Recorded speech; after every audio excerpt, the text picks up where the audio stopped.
Well, the Chief Minister joins us for our briefing.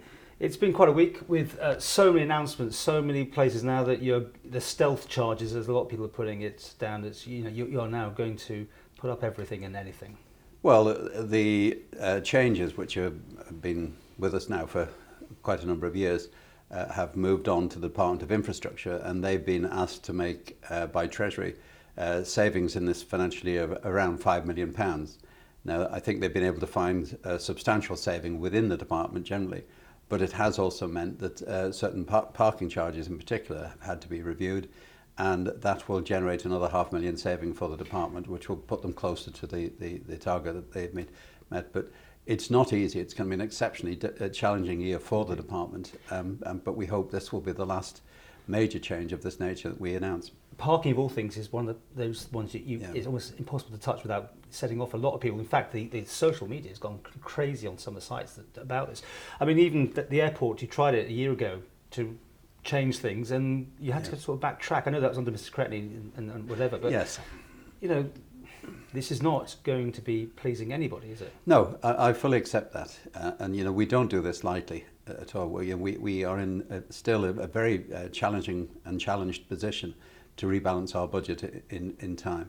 We are doing well, but I do appreciate there is going to be a disproportionate effect on some sections of the community anyway in the short time ahead while these changes come in. And is this definite, or is this just going to consultation and then you're going to backtrack a bit? No, I think the decision, the department of course has had a fair amount of consultation on these issues in the first place. This now is implementation, so there won't be a further round of consultation. But Travel Watch, for instance, are concerned about what might happen at the airport with too many people trying to use the facilities at one time. Clearly, the decisions have been taken and the announcement's been made by the Minister.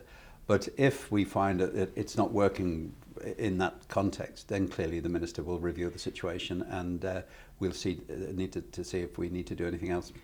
Parking for yourselves and certain civil servants is going to come in, but it's nowhere near the market value, is it? You're going to be paying. I don't know what the final figure is, but it is intended to be close to what the starting at 25% at £275, I think it is, for certain levels of people, and then people with parking in Douglas paying over £1,000, maybe £1,200 a year, I think. Yeah. It varies across the island and not just in Douglas.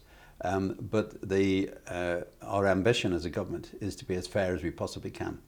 Now, it might take a year or two for the changes that we bring in to level out and to see that fairness, but we felt it's appropriate that if we are asking the public to pay more, it is time that government looked at itself, and that's exactly what's happening. But it's not the market price, as I'm saying. I mean, why shouldn't the civil service pay? But this will change. This will change. You're going to keep it going up? It will be reviewed in the time ahead.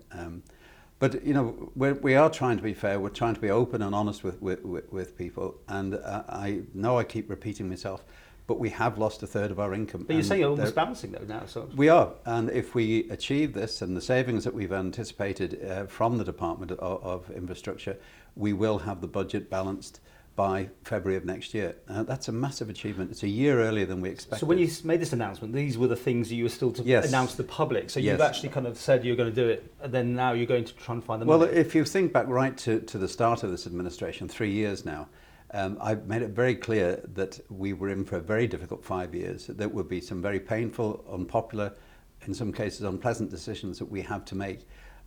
But at the end of that journey, if I can use that overused word, we will have the budget back in balance again, and we will be stronger for it because we will have a more sustainable government, a more sustainable financial structure, and we'll be able to improve services in a more focused and targeted way for the future, which everyone will benefit from. But there is obviously going to be short-term pain to get there in the first place. Well, see, I mean, you could have done this actually earlier if you really wanted to. Why have you left it this late in the administration to make these charges? We could have done it all on day one, but we needed time to look right across government.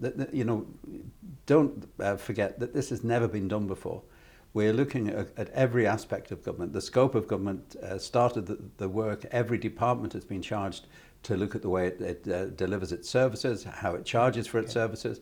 the staffing numbers that we have. There's a huge amount of work gone in right across every single department to get to where we are today. Well, we already talked about people electioneering. This sort of thing is not going to play well with anybody that's wanting to stand again and be seen to be condoning the, put charges up. I mean, Phil Gawne has been given the poison chalice. Admittedly, he's not Douglas MHK, and he's not responsible for people parking outside their houses and being charged £25 for the privilege of it. But these are all, you are having quite a go at people. Yes, but it's not my policy to be bringing in a strategy at the moment for the election. Our strategy is for the next generation and for the sustainability of the Isle of Man government.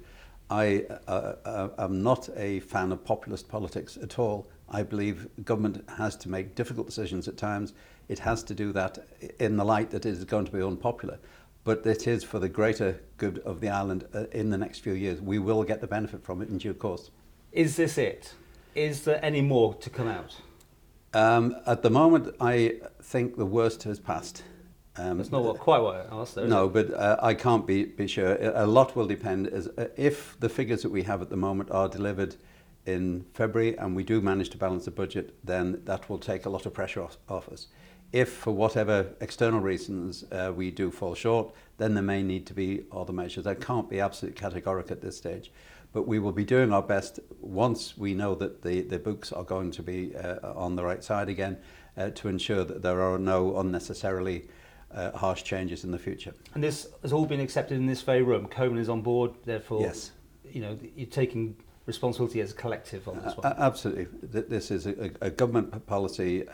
We obviously discuss these things, and Council has agreed, albeit reluctantly and with great sadness in some respects to the changes as they come in.